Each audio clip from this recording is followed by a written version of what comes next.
sincerity. You and me to the end of eternity beginning naturally. You gotta show me love.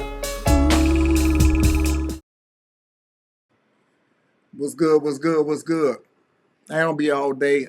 Before I get into this video, I want to address some things. My last video with 50 Cent not being the sole heir of the documentary, Deshaun Diddy Combs, somebody came in my inbox, and I just want to address him.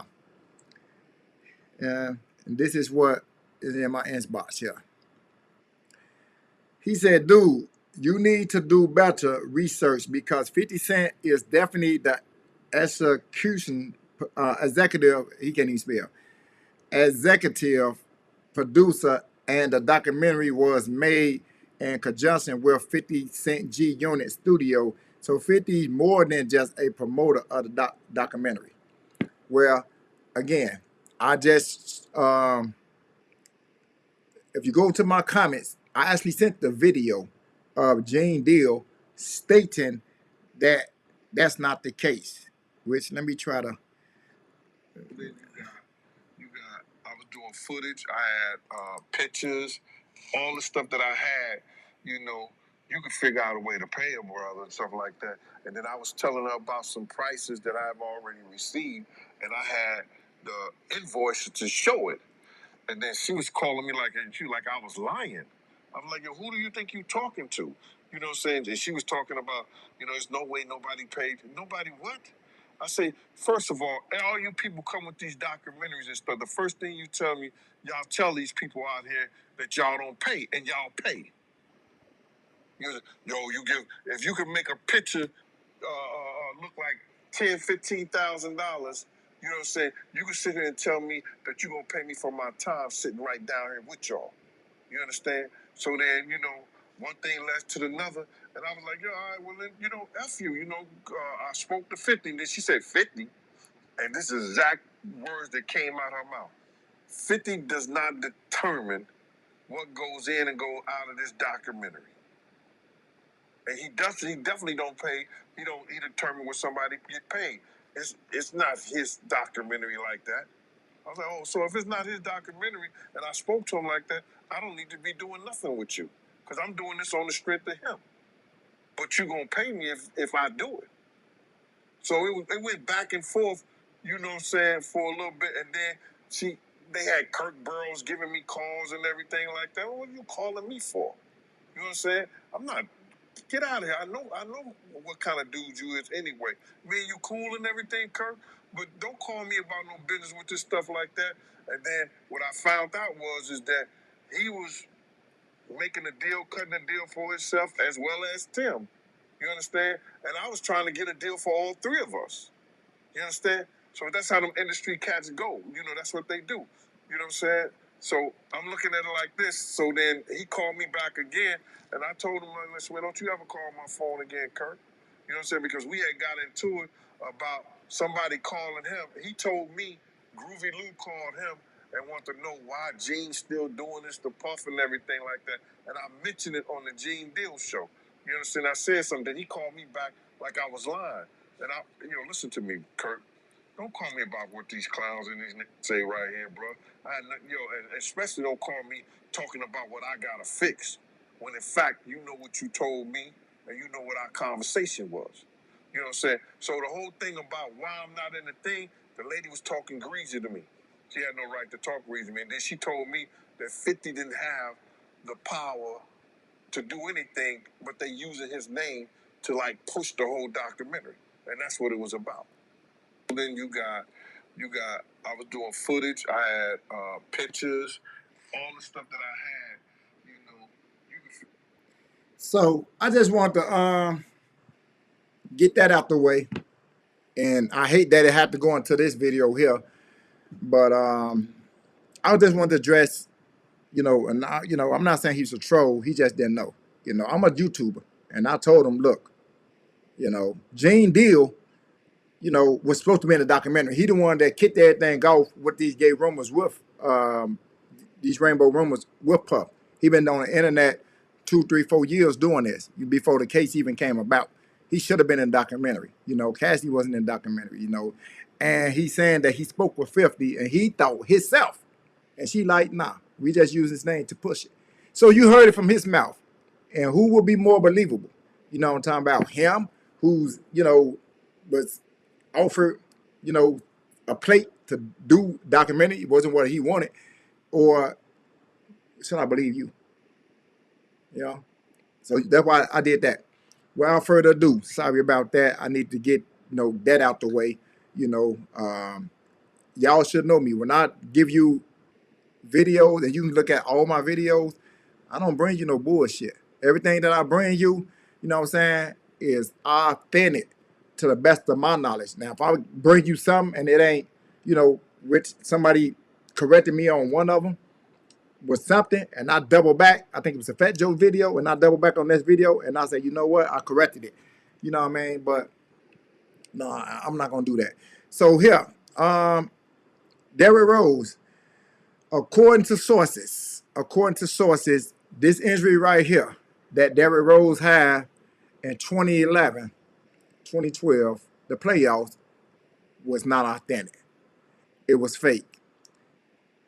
I'm gonna go into this page. This guy name is more Black Balloon.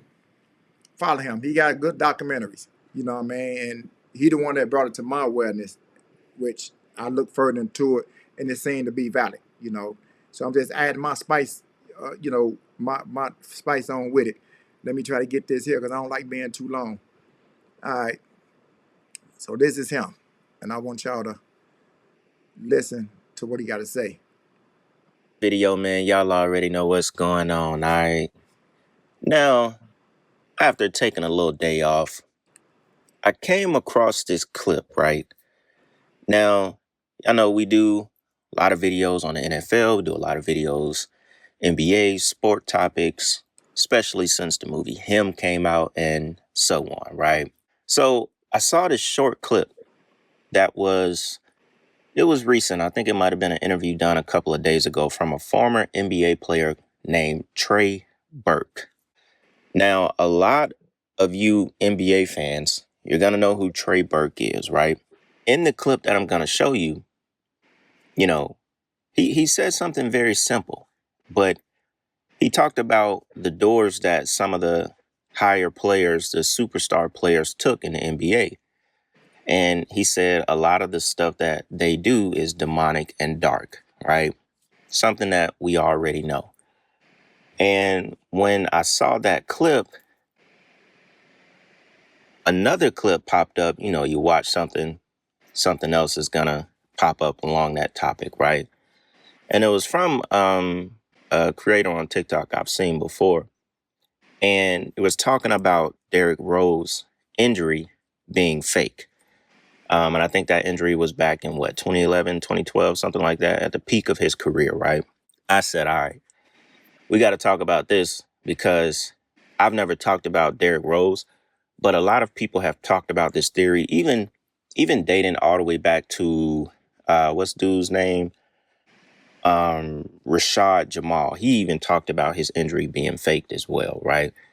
Now, I just recently was talking about it with the NFL and the rituals that they do, lining up injuries to be the same as an injury that happened 20 years ago. We just did a video about this topic with the NFL. So we know they create rituals around injuries, right? Now, in Derrick Rose's case, I fully believe as well that this injury was not real, that it was faked for deeper purposes. Now, a lot of people think, hey, Derrick Rose didn't do the rituals. He didn't do this. He didn't do that. So they had to fake his injury and, basically stop him from being as big as LeBron. Or if you wanted to be one of the biggest players in the NBA, you had to go through with the sacrifices. You had to choose one of those doors, whether it was going to be, something zesty or something, right? You got to choose one of those doors. Now, I think he did choose one of those doors at first, but he didn't continue with it because I just don't feel like no man is going to get a giant triangle tattooed in the middle of his neck and then pick Godspeed over that triangle. Now, obviously, After that injury, Derrick Rose continued to play in the NBA for a long time, but he never reached the peak that he was going to reach. And I believe that injury was faked to stop him from doing that. Now, I want to play this short clip as well when I think he was on the Matt Hoffa podcast, where he talked about escaping out of the circus of the NBA that I thought was very interesting. So without me talking too much, as I usually do in the intro, let's go ahead and jump into this clip. That being said, This game, you're not ready for it.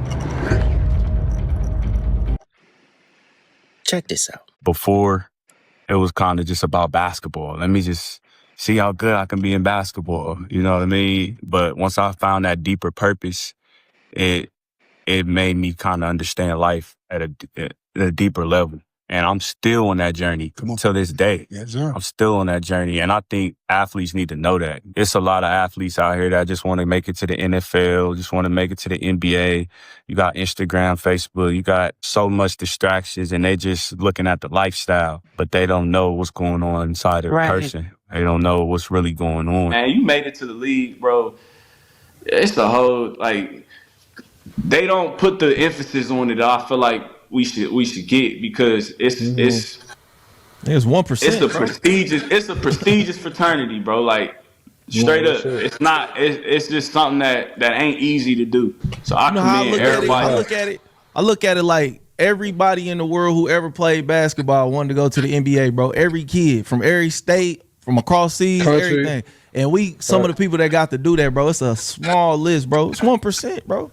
So I just feel like it need to be more respect on the guys who they don't look at as the so-called superstars. You know what I mean? Like, Yeah. because it's so much going on, bro. Like, and I don't even want to get into all that, but a lot of, like, bro, like, some niggas, bro, some superstars took a different route. I'm gonna be real. Like, Real shit. some superstars took a different route, and I ain't get on here to talk about that much. But some of that shit come with some demonic shit, some dark shit. You feel me? Yeah. Some of that shit, like, it get real, you know. So I appreciate my journey. I appreciate my career. I appreciate my legacy, as I also stood for a lot. And I took a lot of hits for who I was as a person too. Like, I don't talk about the situation a lot, but I ain't get, bro. I took it real. I went through a lot with that. You know what I mean? In Dallas, after I really established myself in Dallas. They held that against you? Yeah. You know, like, yeah, like, and I don't really get into it a lot on camera, because I still respect that organization a lot, bro. That organization did a lot for me and my family. You know, I love the Dallas Mavericks, but I think it was bigger than the Dallas Mavericks. It wasn't just the Dallas Mavericks that held it against me. It was bigger than that. It was a whole agenda in place for anyone who didn't conform to getting. I decided not to. I got kids. I had to explain to them that I just don't. Yeah. I don't agree with, you know, anybody telling you to do something that go against your will, go against your belief system. Now, who you just heard, that was Trey Burke. And, you know, his opinion on it is valid for sure. He is a very good ball player at Michigan, very good in the NBA. He's been around it. He's seen it all. And it just confirms it when another person comes out and tell you, you know, with a straight face that this stuff get wicked at the top. I mean, we already know. You think about James Harden, Kevin Durant, LeBron, Steph Curry. You think about all of these players who have amassed, you know, millions of fans, even, you know, close to billions of dollars. I mean, Steph Curry is worth like 300 million. We know LeBron is a billionaire. Boule symbol tatted on his chest. You know, these players chose that door. Derrick Rose was on his way to being at that same level. And you have to know that it was not just an injury that kept him from getting there. They forced him to fake that injury. You don't want to play along. You're not going to see this type of money. You're not going to end up being this type of player that you could have been. I mean, he would have been, man, Derrick Rose is like bigger than Jordan in Chicago. I mean, he's actually from Chicago. You know what I'm saying? Like, he's Derrick Rose. That's true. I'm in Chicago. Definitely true. He go to the club. He get VIP. He was our savior. You know, he definitely was bigger than Jordan. Now, don't get me wrong. Jordan did a lot for Chicago, but Derrick was our man. Homegrown GD from out south. He was definitely our man. Rose, they look at him as like the savior in Chicago. They don't even think about Jordan the way they think about Derrick Rose in Chicago. He would have been huge. So look, I'm going to play this clip real quick from Derrick Rose talking about the circus in the NBA, all that good stuff. Then we'll come back and we'll get into this other clip as well, actually, maybe before I come back. But anyways, check this out. Who's the Grim Reaper? Explain. You have the Grim Reaper on your arm. Oh, no. Be the Grim Reaper. No, it ain't that. So yeah. Yeah, so I love magic. So my favorite magician was like Houdini. My name Pooh. I conflated Pooh and Dini and put Pooh-Dini. So it was some kid shit. I was in high school when I got the tat. You know what I'm saying? Like some shit like that. Right. And I ended up doing some shit like that. But that's what I mean, being a part of like what you were just talking about, being a part of the Matrix. Right. I didn't shake out of that shit until after I got hurt. So a lot of people may look at my story and be like, man, he's the biggest what if, blah, blah, blah. You right. What if I didn't get injured? What? I wouldn't have found myself. I still would have been a part of the fucking circus, bro. What is the circus? I mean, going along with the act. Break it down, because okay. You got into that, yeah. All right, let me just tell you. Right. The circus. Only looking up shit that's on Instagram that they feed to you. Mm-hmm. That's the circus. Mm-hmm. Where it's like, oh, Black history, you learn something about Black history, and it's like, oh, I'm about to look this up now. That's the Matrix. Yes, Derrick Rose, man. He refused to keep selling out, participating in the rituals. This is exactly why he was forced to sit down with that injury, bro, when they made him fake ACL tear, bro. That happened because he didn't want to keep on participating, so they forced him to sit down. This is how these industries all ran. Go watch the movie Him. They show you how you have to keep participating in rituals and sacrifices in order to get to the top. And you know, D-Rose didn't want to keep on do that shit, participating in that shit, you know, to get to the top. So he just sat down. I made a video of me talking about this before. You know, in the movie Him that just came out, is showing y'all the truth, bro. They showing y'all like what you gotta do in order to get to the top, bro. This is how this shit works in these music industry, all these industries, bro, sports and all that. It's not based on talent. Once you get to that position, it's based on how much you're going to sacrifice in the rituals you're going to participate in. So that's what happened with D Rose, bro. Like, he just wasn't trying to keep on doing that. That's why he retired so early. That's why they made him fake his injury in the league, man. It's just deep, but it's the honest truth, you know. And this is important for people that, you know, thinking about trying to go to the league and shit like that, like trying to be up there in the high rankings. It's a lot of shit you won't have to do nowadays, especially how it's ran, man. And that's just the honest truth about it. Like, D Rose is not taking away the talent from him. He's an amazing basketball player, like I said. But, you know, at the end of the day, if you want to get to the top, you gotta participate in the rituals and sacrificing, and in order to be up there.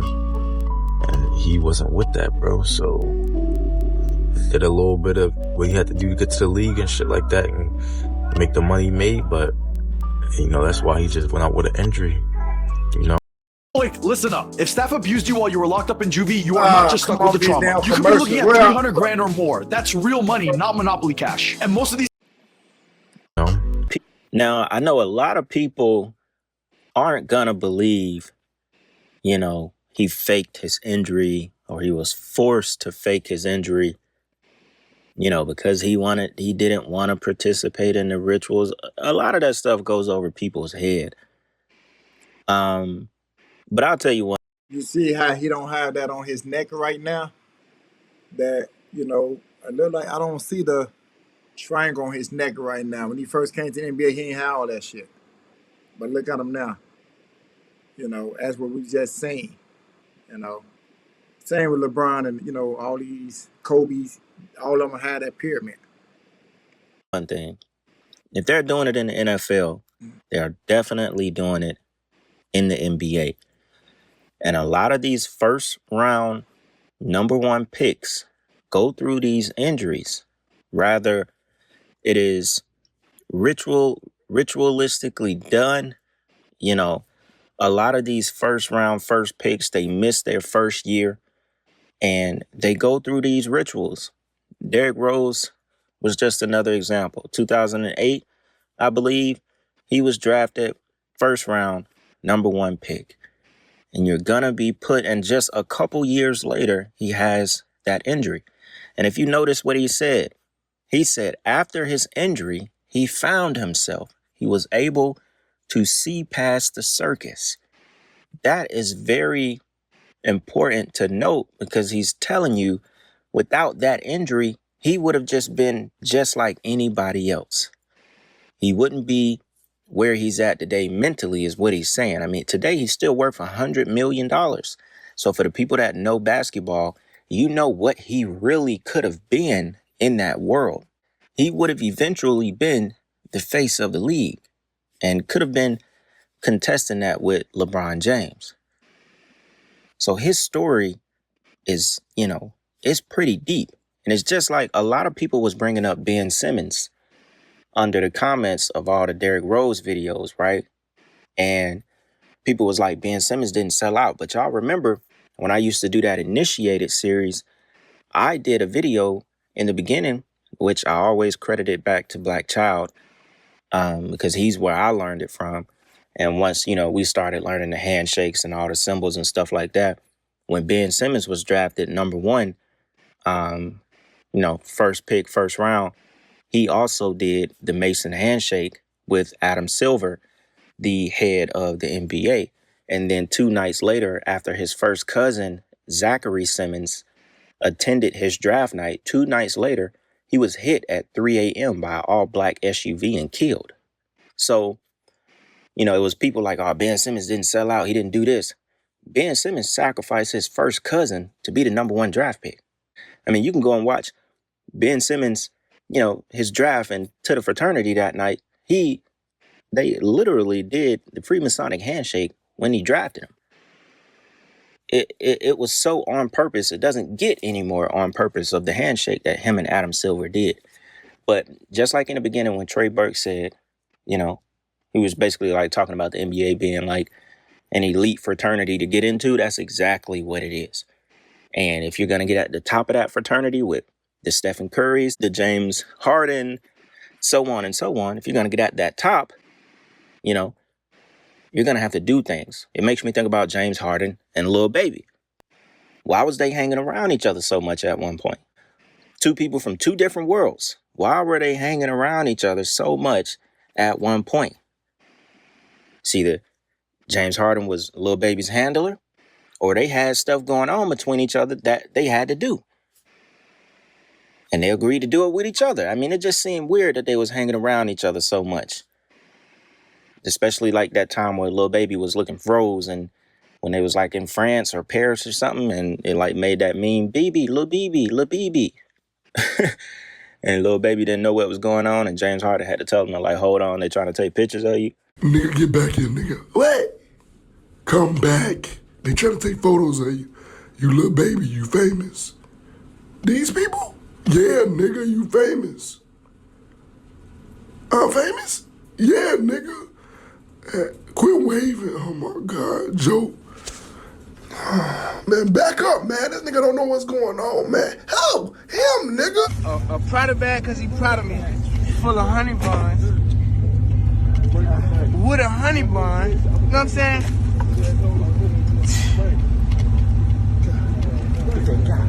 Man.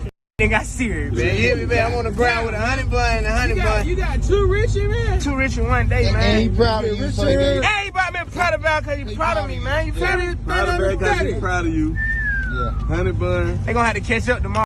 Give me a... Yeah, I know some of y'all gonna remember that little meme that was going on. It might have been like a couple years ago, but y'all remember they were buying each other gifts and all that kind of stuff. James Harden done did them rituals. He participated. You get your own shoe and you do all that, you with it. And this is just another story of it. I thought it was interesting when the former NBA player Trey Burke was talking about, the superstars taking a dark route. He also talked about the you dig. You remember when Corey Holcomb, that's his word for it, the you dig. I had to bleep it out a couple times, but if y'all look at the screen, y'all know what he was talking about. So yeah, man, y'all already know what's going on, man. I think I'll wrap it up. All right. So I just, I want to show that, right? I want to show that real quick. That's his take. That's kind of where I get it from. It came across. I mean, I heard something about it a while back, but that just reunited my memory. I'm like, you know what? I did remember hearing something about that. Now, I'll show you some other things just to support that as far as what he's talking about. So let's just go to what else? Let's go to this. Let's go to the video and let's just watch it and see what it is, what it do. Let me see something. To sweep you guys. You wanted us. You were crying out that you bypassed the harder Sorry about that. team in Miami Heat. Rose came down bad on his left foot. See him holding onto his knee and down. He was flying and he came down wrong on the left foot. Now whether it was an ankle or a knee, I do not know. Here's Coach Collins out there and all his teammates running. And this, with the injury, we just talked about the 26 games he has missed with an assortment of injuries and now holding a knee late in a game that is already decided for all intents and purposes. And I'm sure everyone... That's why everybody like, why is he in the game? It's 1 minute left, you up 12. There's no way you can lose this game. There's no way you can lose this game. This was been said during the time that all this happened. Why is he in the game? Why is he in the game? I'm going to show y'all why. Came down bad on his left foot. See him holding onto his knee, holding on to... The score is 87-99, right? Even if you hold the ball for 24 seconds, the other team can't catch up even if they shot damn near all threes. You know what I'm talking about? It'd be hard to catch up because you have to foul and they go to the free throw line. So, and you have to hit the three, actually. So this game was pretty much over with, as you see the score, right? So, let me show you something though, watch. Because we know the game over with. His knee and down. He was flying and he came down wrong on the left foot. Now whether it was an ankle or a knee, I do not know.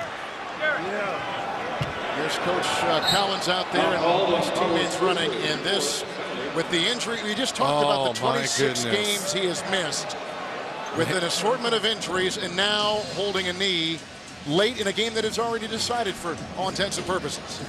And I'm sure everyone around the country is going to say, why was he in the game? Right. We'll see how he comes down on the left leg. Keep an eye on the left leg. There. Yep. When he planted, that's when whatever happened. Let's see here.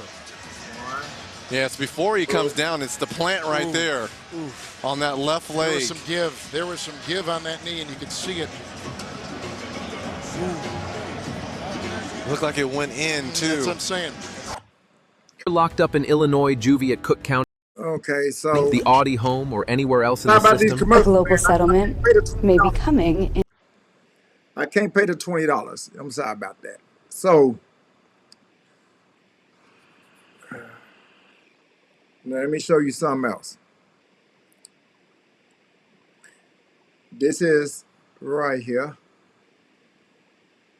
the report that I want y'all to see. Let me try to come right here with it. Okay.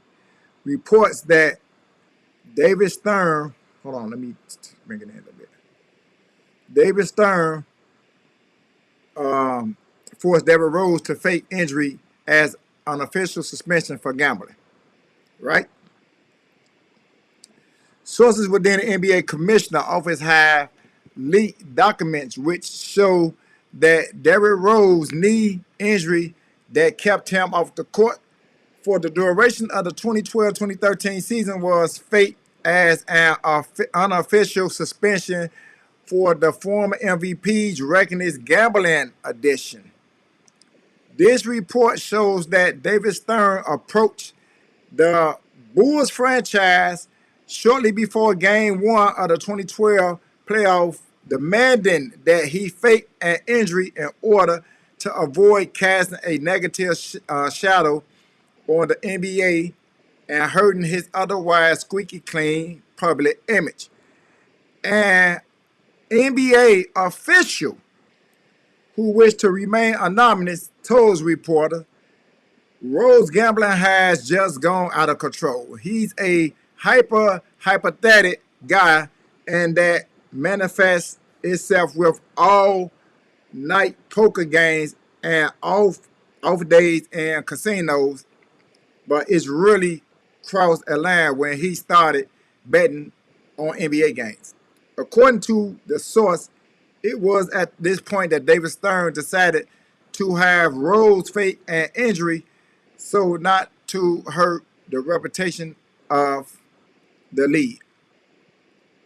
When we reach for comments about the likelihood that David Stern would force a player to miss an entire season due to a fabricated reason as punishment for gambling, Charlotte Bobcats owner Michael Jordan replied, "No comments." I'll go on now, man, because why that happened? Because we know that Michael Jordan was told to retire based on they said he was gambling. So let's see, Derrick Rose gambling. Let's see, can I get some light in this? Okay.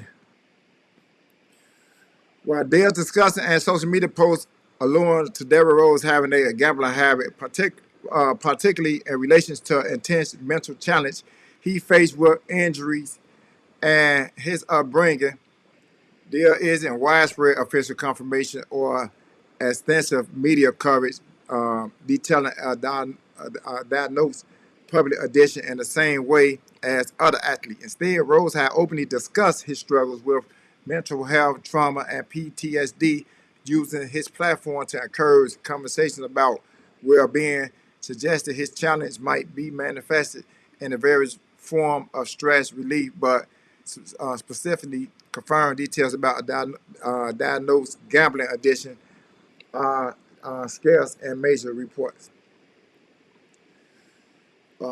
So yeah, and not only that, they said players used to fake their injuries because they didn't want to have to guard Derrick Rose. We know about that, right?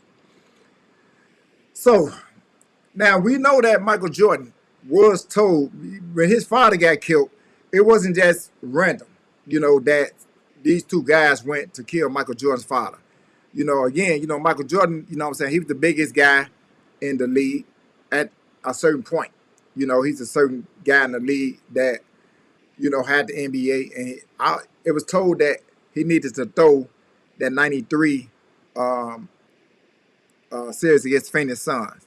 This is what the report says that went around Chicago during that time, right? So Michael Jordan didn't want to comply. He's not losing to anything. He don't really know how this go. He don't know what's, the gambling odds, in Vegas, and it was a lot of money riding on this, and he didn't comply. Shortly after that, Michael Jordan daddy comes up shot as a robbery. Like, this Michael Jordan daddy, he's an old man. So even if you did rob him and you took his car and his, his jewelry and things of that matter, even if that's the case, and they got two guys, which I probably get to that a little later, but why would you kill Michael Jordan's father? Why? Hey, I'm Michael Jordan's father, man. You can take whatever you want. You still gonna kill him? So we know that was a direct hit. A message to Michael Jordan because he know he was the closest. And then so he retired. He said to play baseball because his dad wanted him to do that. But Michael Jordan a very smart guy. You know what I'm saying? But at first they was trying to get him with the gambling. That didn't work. He like, if I want to go gamble, I want to gamble. He kind of handled the media right during that time frame. He won throw games, you know what I'm saying, and things in that matter because they try to kill his image. And then so after that, his father ended up dead. Then he retired for 2 years. David Stern again made him retire. That's why Michael Jordan said, "I'm not going there, man. You bringing up old skeletons that I don't want to discuss." But Michael Jordan knows what's going on. He knows what's going on. You know what I'm saying? Remember, he played in Chicago, the same thing. Retire for gambling purposes. Make it make sense. You understand? And so Derrick Rose, street dude, GD from Chicago, I'm talking about, from the South Side, came up. We don't know how this works. We think, hey, you play basketball, you real talented, you make it to the NBA, you be the best you can be, you get $100 million, a shoe deal, you go home. It don't work like that. We choose our stars. We choose who rise to the top. I said this about in my other documentary about 50 Cent. You don't get $100 million without doing certain things. Some zesty stuff, as Trey Burke said, sacrifice, as he said, being Sammy's cousin. I said this in my other documentary. Somebody got to be sacrificed. You know what I'm saying? You have to wear a dress, as Dennis Rodman did, as Russell Westbrook did, as they say LeBron put the skirt on. Little babies, the P. Diddy's. You know what I'm saying? All these skirts men wear in the movies. Things that matter. All this stuff is controlled, man. Sports, movie, hip hop. You know what I'm saying? What does it matter? In order to make it to the top in this world, Satan's world, oh, bro, it's going to cost you, bro. We don't give nothing up. And I actually did a Bible lesson about that, that when Satan give you things, it's temporarily. Once your contract expire, you might have to aspire. You understand? We make you, rich and famous. You might get 20 years out of that. You might get 25, 30 years after that, you got to go. And the wealth does not go with you. So if you make 200 million, that don't transfer over to your children like you won the lottery. It don't happen like that in Hollywood. When you sign that contract, that's you. You good with that. If you want to buy a car and a house for some people, cool. But when you die, that 200, 300 million, that don't roll over to your kids and your kids' kids, the generation of wealth. We don't do that in Hollywood. The Jew don't work like that. That's your money. And when you aspire, as you know, they try to do with Prince. It's a lot of things that came up with Prince when he died. Who they say somebody was trying to do some things with his music. I can't remember off the top of my head, but was it Master P? Was it? It was somebody Jay-Z tried to do some things with Prince, that catalog. It's a lot of weird stuff. Whitney Houston, when the money supposed went to her daughter ended up unalive. Michael Jackson, the estate. What about the Biggie estate? What about Tupac? What, when the estate went to his mama, then all of a sudden she's unalive. I mean, this is bigger than Nino Brown, man. You understand what I'm saying? I just want to bring this story, to the forefront. But again, everybody's wondering, why was he still in the game? Why? So, and as a coach, knowing you will be fired for this, you will be fired. You don't even have your second best guy in the game with a minute to go and you up 12. You don't even have that. You have your bums in there, because you understand it's another game. So it's all coming together now. You understand what I'm saying? Everybody wondered, but this before that report came out, a lot of things leaked from within the NBA, and they got out, And now it's still things D Rose can't talk about. A lot of people saying NDAs, but make it make sense. The whole world the first thing they say, why was he in the game? They wasn't up 1 point with a minute to go. They wasn't down at 1 point with a minute to go. They was up 12 with a minute and 12 to go. They was up 12 points, 11, 12 points. Why is he in the game? There's no reason to be in the game. Then this injury happened. So now it's like, as they say, the biggest what if. But now we understand that he was in the game for a reason. And, you know, even during a time when he was in New York, you know, and he wasn't coming to games, he was standing out. We seen D Rose out in Chicago. He was in clubs doing this and that. That man wasn't hurting no Achilles. You know what I'm saying? That man wasn't in no crushes. Oh, man, we seen them all in clubs. You couldn't even go say hi to him. During that time frame in Chicago, D Rose would be in one of the big clubs, the Vibe or something, you know what I'm saying, Interest. It's a big club on 100 and, I think, 69th, 173rd Interest. And he was at all the biggest club. And you come to the club, and he in the back. And I told this story before. He in the back with like 35 GDs. These niggas on the block. Ain't no security, big dude with guns. Nah, he was out there with the folks. You understand? And you try to walk out, let me tell you, hey man, bro, he cool. He ain't want to talk, bro. Go ahead on. Like he had them type of niggas behind him. You understand what I'm saying? That's how he roll. A real Chicago nigga. And that's why he's saying he tired of being part of the circus.